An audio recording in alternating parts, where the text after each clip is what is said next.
Dear colleagues, let me introduce you our lecturer from Switzerland, Christos Tsagkaris, medical doctor and member of European Health Parliament. Today, Dr. Tsagkaris will present us the lecture on the topic From Social Injustice to Social Surgery, exploring the root causes of health disparities. What about this? So without further delay, Dr. Tsagkaris, the floor is yours. Many thanks, Elena, and colleagues for the invitation. I want, first of all, to wish a great, hopeful, and happy Day of Science for Ukraine. We are living in unprecedented situations, and in these circumstances, we are all expected to learn and anticipate and also face new situations every day. However, as students and practitioners in the field of medicine and biomedical sciences, our core initiative and our core concern is health. As you know, health is defined by the World Health Organization as a status of complete physical, mental, and social well-being, and not just as a mere absence of infirmity of disease. With this definition, you understand that reaching the goal of health is something quite challenging, and in this process there are inequalities. Or, to place it as in the title, there are disparities, the so-called health disparities. And as young doctors or students bending towards this heading, we have the challenge and also the duty to come up with ways in order to heal these health problems, these health disparities that determine diseases and treatments effectively. In the previous years, we have seen the development of important progress in the field of biomedicine, in the field of genetics, in the field of biology, and henceforth in the fields of pharmacology and therapeutics. We have also seen a lot of breakthrough in technology with the development of artificial intelligence and many other modalities. What we are trying to understand in this period is how the society is involved in this and how health is not only an individual concept and status, but also a social matter and a social challenge. So, as a trainee in orthopedic surgery, I will try today to discuss with you a new concept, the concept of social surgery as a component of the greater construct of social medicine and biopsychosocial healthcare medicine. This presentation will go through some milestones in the development of the field of social medicine. We'll discuss the newly proposed concept of social surgery and its relevance on our days, and we will conclude with some thoughts on how students and young professionals like us can contribute towards this end. An important day that we need to remember is 1848, twice. Why twice? Because this was the time when social surgery was proposed as a concept and was also grounded on some evidence. Let's start with the concept. In Paris, an orthopedic surgeon, Gilles Guérin, wrote an open letter and a call to a prominent medical journal of his time, where he proposed social medicine as a model of physicians' participation in decision-making related to hygiene, nutrition, and occupational safety. So, a surgeon is proposing social medicine. At the same date, in Germany, that at the time was the Prussian Empire, Rudolf Virchow, a very well-known pathologist, was tasked to investigate the causes of a typhoid epidemic in a region called Silesia, and he was the first to identify social and health disparities as the root causes of the development and the dissemination of the disease. For instance, he was the first to say that people are not educated and are living in circumstances of poor hygiene, and this is a reason why the disease spreads further.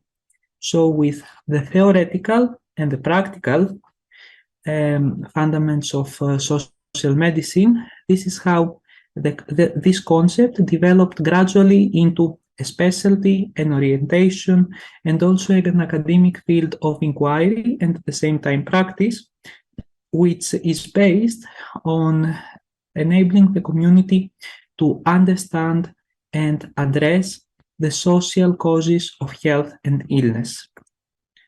And this is how everything worked until today.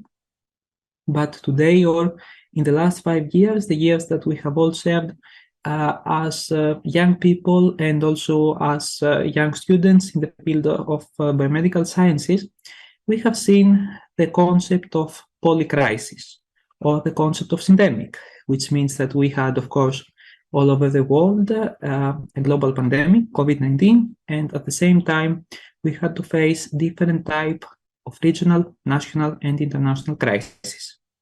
In Ukraine, the main crisis has been, of course, the war. In many other places and in many other countries, like in my country, Greece, another problem was the financial crisis. And a crisis causes another crisis or merges with other crises. And this means that actually people like you and me, but also people in our background, in our surroundings, in our neighborhoods, have to face all this together.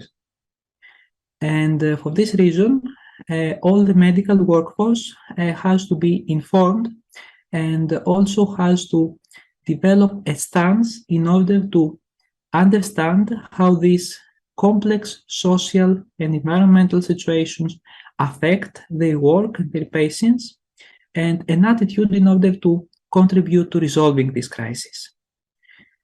Until now, surgeons have been underrepresented in the area of social responsibility, despite the fact that social factors can significantly impact patients' access to and recovery from surgery.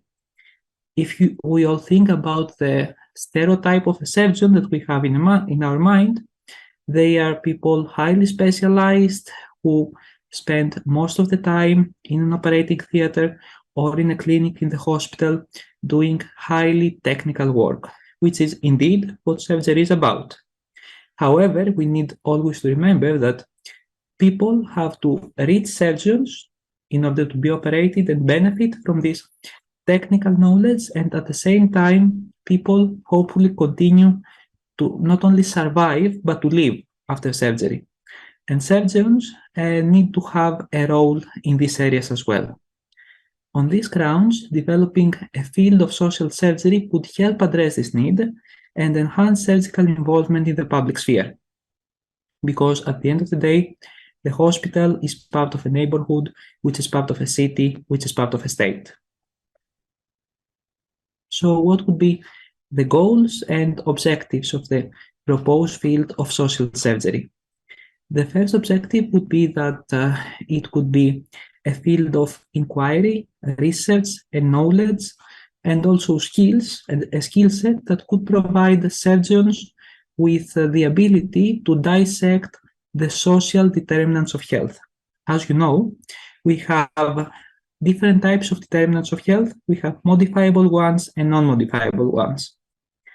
For instance, someone gets a heart dysfunction because he has a family history. This is a non-modifiable determinant of health, and because he or she has been smoking for a long time. This is a modifiable determinant of health. One can say that this is a merely biological determinant of health, in the sense that smoking contributes to the building up of atheromatic plaques and their pathophysiological consequences. This is one acceptable theory, but one should also think behind this and ask themselves, why was this person smoking at the first place? One reason could be that the person has been affected by the glamour by which smoking is presented in advertisements, in cinema, in popular art. Another factor could be that the person is under severe stress and pressure in his working environment, and smoking appears as a popular escape to this. So all these factors go beyond biology and are what we call social determinants of health. So the first objective is to understand this and to see how this affects surgical diseases, not only heart infractions. The second objective would be to design and implement surgeon-led programs to address disparities within and outside the walls of the hospital. Of course, this needs to be concentrated on surgical diseases. For instance, amputations, aneurysmas, fractures that are treated surgically, surgery for deformities, surgery for burns, reconstruction, and so on. What are the social factors that lead to the development of these conditions? What are the social factors that hinder the access of people to surgery? And what are the social factors that affect the recovery of people after this type of surgery? And a third objective, of course, would be to understand how social factors like financial instability, education, living environments, and social norms affect patients and surgeons, and how surgeons could engage in community interventions and high-level advocacy. So this means that surgeons need to first understand the social determinants of health, try to incorporate them in their practice. So apart from asking for a history of bleeding, also asking for a history of unemployment, and based on this, build a new approach which they will bring to the patients, to the communities, but also to the stakeholders, policymakers, and regulatory authorities in the field, bringing up applications and frameworks that will change the way that surgery is practiced, not only within a clinic or a hospital, but also at a greater level. This vision can be debatable in the sense that one can say that if surgeons are doing this, they will lose their conventional surgical skills, or they will not have the capacity to dedicate in groundbreaking surgical research from robotics to nanotechnology and so on. But in reality, this concept has a vision to broaden the horizons of surgery, making clinical surgery more adapted to its social surroundings. So it does not deny surgery as a concept, clinical surgery, surgical research, and surgical care and surgical technique, but it enriches them with safety valves that ensure access to surgery, post-operative care, and this can only be achieved through advocacy, community interventions, and open dialogue with stakeholders, patients, caregivers, and everybody else involved in care. And to understand this better, wait a minute. Yes, it was a fast forward. To understand this better, we need to go through some real-life examples. We all know that after the war, there is a severe energy crisis in Europe, where we live. The energy crisis means that there is not enough natural gas for the production of electricity, and this can lead in extreme conditions to power outages. To be honest, in Ukraine, this is something that is happening on a daily basis. In the rest of Europe, it's something that is presented more as a menace in case a lot of electricity is consumed. Restrictions in energy consumption, this is something that we are seeing everywhere. And debt-related energy disconnection. This means that in order to decrease the consumption of energy by households, governments, or providers increase the prices of electricity. And in this case, people from a low socioeconomic status are not able to afford electricity and energy. And you will probably ask, okay, this is something that has to do with the household, with the energy provider. We have doctors, we have patients, we have diseases, we have criteria. What is the meaning of this? The meaning of this, that was published in a medical journal actually, is that health and healthcare facilities are also affected by this. Because the people who may not be able to afford electricity and who may suffer a fall in the night because they don't have light, or who may suffer a constant stress because of their incapacity to afford the energy bill, can be patients, caregivers, and healthcare workers. And when there are power outages in the game, we can also see that healthcare facilities, industry, and supply chains may not operate as usual. And not operating as usual means postponing surgeries, means also having consumable and medication not disposed safely. And all of these have a dire impact on patients, caregivers, and healthcare workers.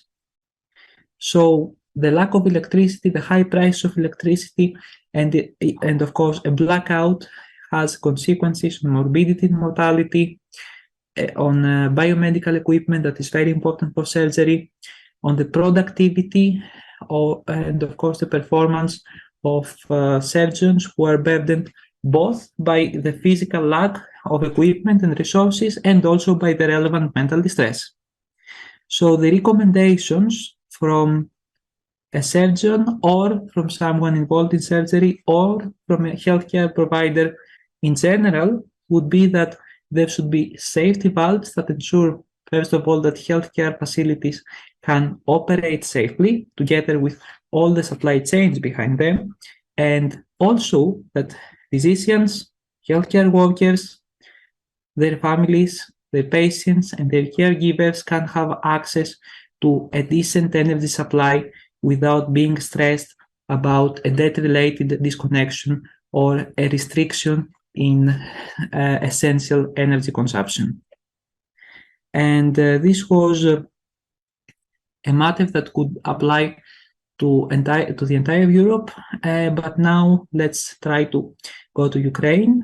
This is an example from an article that I had the pleasure to co-author with two Ukrainian scientists, biomedical scientists and colleagues that currently reside in Switzerland. And we took as a case study the bombardment of the Zaporozhye nuclear power plant, and we tried to analyze what would be the public and global health consequences of this. So the infrastructure damage of a nuclear plant would, of course, reduce electricity generation. And taking into account both the lack of electricity and the risk of nuclear accidents, we have a very large spectrum of potential health disparities leading to an aggravation of health conditions in Ukraine, in Europe, and beyond. From radiation health effects, which is probably the first thing that one can think of, we can also have traveling disruption, food insecurity, financial crisis, and health inequalities.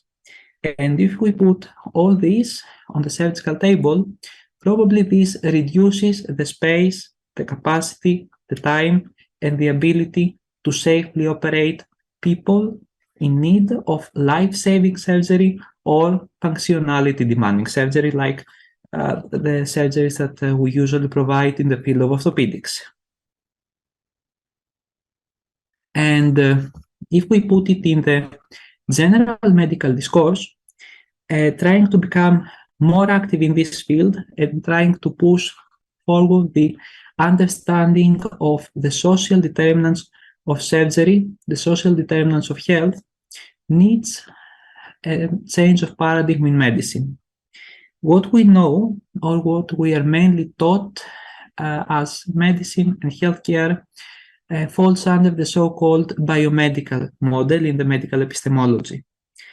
The biomedical model is all about diseases, treatments, symptoms, medications, innovation, robots, nanotechnologies, screens, all the impressive technological and technical breakthroughs that we have observed in the last decades. There is also a different approach, the biopsychosocial model, which of course includes and acknowledges the importance of the progress in the fields of biology, biomedicine, and biotechnology, but focuses on the individual perception of their symptom and how they and their families respond to symptoms they are experiencing. So in this case, we need to understand that we need to approach diseases, we need not to approach not diseases, but people with diseases. And to understand these diseases, we need not only to know the genetic background, the symptoms, the laboratory or imaging findings, but we also need to know where the person lives, whether the person has support from their family, whether they have a stable income, whether they have a stable connection to their neighborhood, to their social surrounding, and so on. So the way that we know about a fracture, for instance, is the mechanism of injury and then the necessary time for immobilization under a cast or after surgery and so on. But we also need to think about where the person lives, whether the person has supports, whether the person can support their daily functionality in the time that we order immobilization, and whether at the end of the day the person has enough support in order to have a proper healing.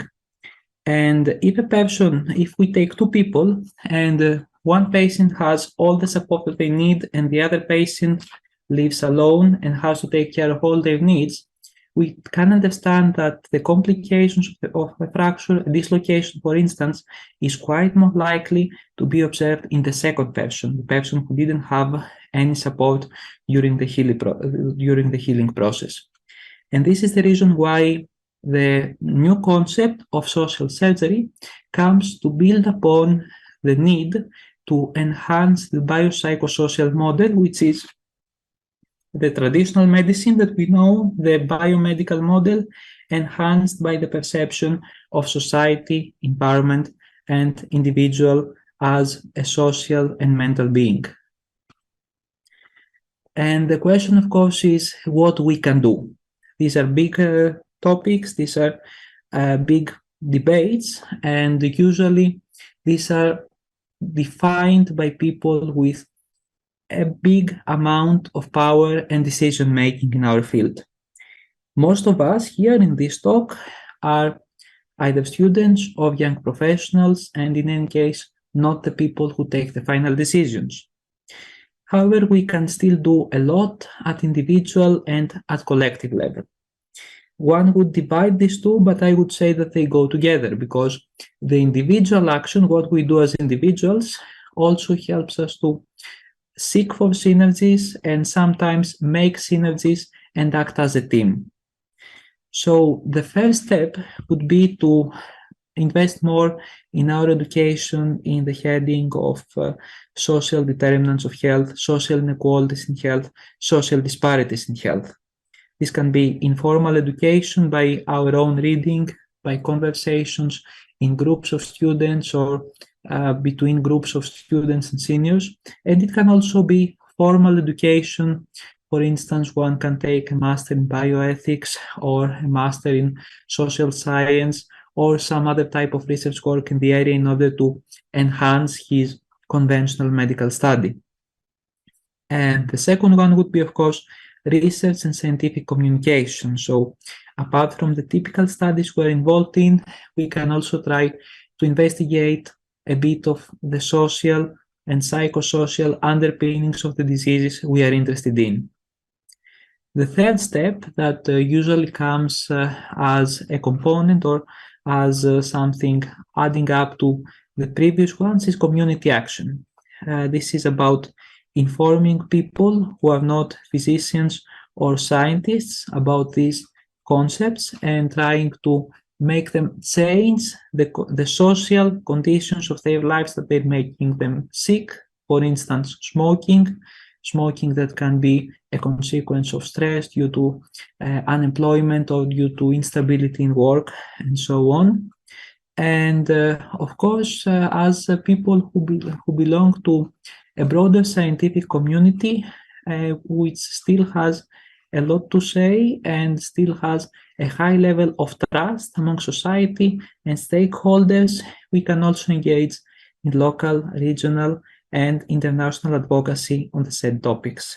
Medical students, as you know, have a lot of institutions that focus on promoting societies and associations that focus on promoting research and clinical activity in specific areas from cardiology to orthopedics.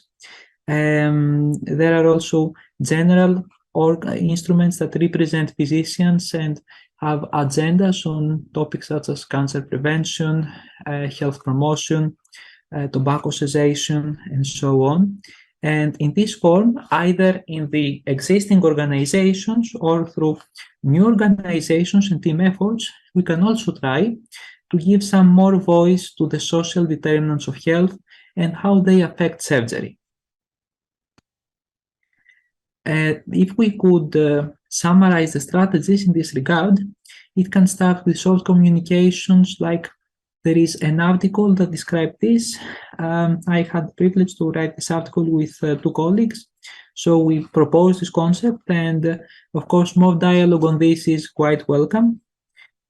Conference talks, we organize in the BSMU the BIMCO conference every year, which is a great place for such discussions, seminars, and workshops. The second strategy, which can bear more long-lasting results and can take the dialogue one step further, is the observation, design, and implementation of interventions, social interventions in the clinics and in the hospital departments where you're rotating, for instance, for the documentation and assessment of social determinants of access to surgery and outcomes of surgical diseases. And the third strategy is having this background and having already developed this dialogue within our medical community, taking this outside the medical community and creating synergies with stakeholders, policymakers, civil society, and everybody else who can add up to this cause. So if we should keep something from this presentation, is that a biopsychosocial approach to medicine broadens the current model of medical practice. This means that it remains scientific because the goal of science is always to go one step further and attempts to make it more humane for both patients and healthcare workers, and therefore also more efficient, because one can say that if we invest so much time and resources and discourse on discussing abstract social ideas and social constructs, we might lose in terms of skills, we might lose in terms of efficiency. But in reality, if we manage to track the social factors that lead people to the hospital and prevent people from being hospitalized or being in need of surgery or being in need of revision surgery or being in need for readmission after surgery, then we decrease the burden for the patients, we decrease the burden for healthcare workers, and we make sure that the limited resources we have can be allocated to the people who suffer because of non-modifiable determinants of health. With this, I would like to thank you all. The Bukovina State Medical University is always a place in my heart. I have been a participant of your annual conference in the last 5 years. I have met great people, great colleagues. We have done great projects together. We have collaborated a lot, and I take the invitation from your side to such an important day for science in Ukraine as a token of this friendship, this collaboration. And in this regard, I would like to open the floor to you, to questions, but also to ideas. And the floor remains open not only during this presentation, but also after the presentation. As I mentioned, there is a lot to do. There is a whole new field about the social aspects of surgery. And if you have a question or an idea or a project that you would like to develop in this regard, I would be very happy to be involved, discuss it with you, and see if we can go one step further. I have left also my communication details here. I would like to thank once more Elena, the president of the Student Scientific Society, all of you who attended this lecture, and of course all the colleagues in the BSMU, the students, but also the academic personnel who are doing a great work in very adverse times. And by wishing you all the best of these days, and of course all the best for future days, hopefully without war and with more scientific and personal progress, I'm closing this presentation. Thank you very much. Thank you very much, Christos, for your lecture and for a great presentation. And also, I have some question on the topic, and I'd like to ask you, on your, in your opinion, what is the situation with the social surgery in the practical medicine nowadays? And it is like a popular,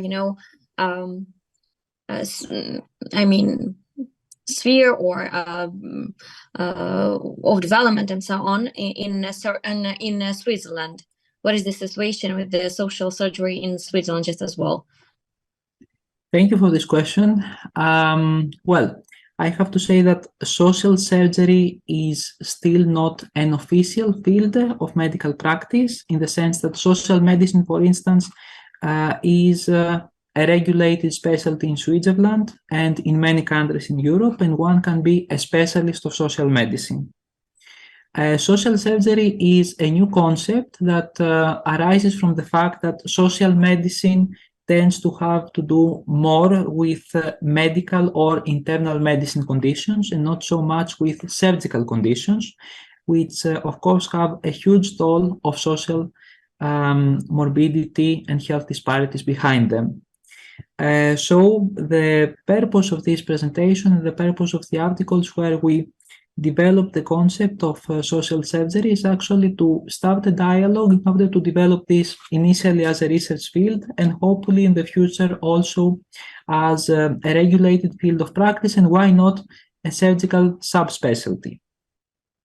Now, whether it can be a surgical specialty by its own, like orthopedics, cardiac surgery, or vascular surgery, or whether it can be an additional specialization, it's something, of course, to be determined in the future at country level and so on. But last addition to this is that although Switzerland is a country with ample resources and a high level of quality of life, social disparities, health disparities are everywhere, and each country needs to develop their, and its healthcare system needs to develop their own approach to their own social determinants of access to surgery and surgical outcomes. So I believe that it's equally relevant in Switzerland, in Ukraine, in Greece, and everywhere else. Yeah, thank you very much for the answer. It's really something interesting to think about for our students. And thanks a lot for accepting our invitation. Already not for the first time. So yeah, just wishing you good luck in your further researches, and yeah, hope to see you soon, maybe in Ukraine after the victory of our country.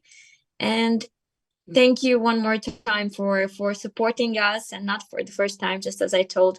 Thanks a lot. It's always a pleasure to see you and work with you. As I said, always open to questions and ideas, and hopefully see you in person in the proximal future. Thank you. Thank you. Thank you.